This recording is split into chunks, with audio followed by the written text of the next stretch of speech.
முருகா, என் அன்பு பிள்ளையே, இன்று 7வது முறையாக நான் உன்னை தேடி வந்திருக்கின்றேன். இன்றாவது என்னை அலட்சியம் செய்யாமல் முழுமையாக கேள் பிள்ளையே. நீ செய்ய வேண்டியது ஒரே ஒன்று, உன் நன்மையை காப்பாற்றிக் கொள்ளுதல். நீ அனுபவித்த காயங்களுக்கு நான் எப்போதும் மருந்தாகவே இருப்பேன். உன்னை வஞ்சித்தவர்களுக்கு என் நீதியே தண்டனையாகும். நீ அமைதியாக என் பாதங்களில் சாய்ந்து விடு. உனக்கு சத்தியம் உரைக்கின்றேன், வினை விதைத்தவன் வினை அறுப்பான். உன் உண்மை ஒரு நாள் ஒளிர்ந்து வெளிப்படும் பிள்ளையே. நீ சந்திக்கும் ஒவ்வொரு தாமதத்திற்கும் ஒவ்வொரு துன்பத்திற்கும் பின்னாலும் என் அருள் நிறைந்த காரணம் இருக்கின்றது. உன்னை நான் இன்னும் காப்பாற்றிக் கொண்டு தான் இருக்கின்றேன். ஏனெனில் உனக்கு முன்பாக வரப்போகும் பாதையில் உன்னால் ஒருவேளை தாங்க முடியாத சோதனைகள் இருக்கலாம்.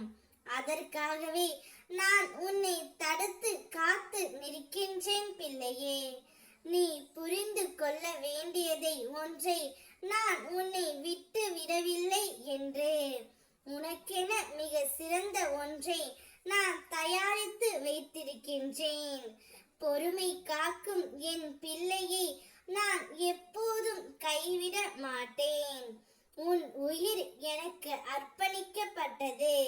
நீ வேண்டுவது போல நான் உன்னை எனக்குள் சேர்த்து என் விருப்பப்படியே உன் வாழ்க்கையை மாற்றுவேன். என்னை பற்றிக்கொள் பிள்ளையே. உனக்கு இனி துரோகம் செய்ய யாராலும் முடியாது. உன் இருட்டை ஒளியாக மாற்றுவது என் பொறுப்பு. எப்போதும் என் கை உன் கைகளிலே இருக்கும். உன்னை யார் கேவலப்படுத்தினாலும் புறக்கணித்தாலும் அதனால் உன் மதிப்பு குறையாது.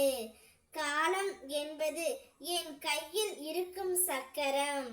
அது எப்படி வேண்டுமானாலும் மாறும்.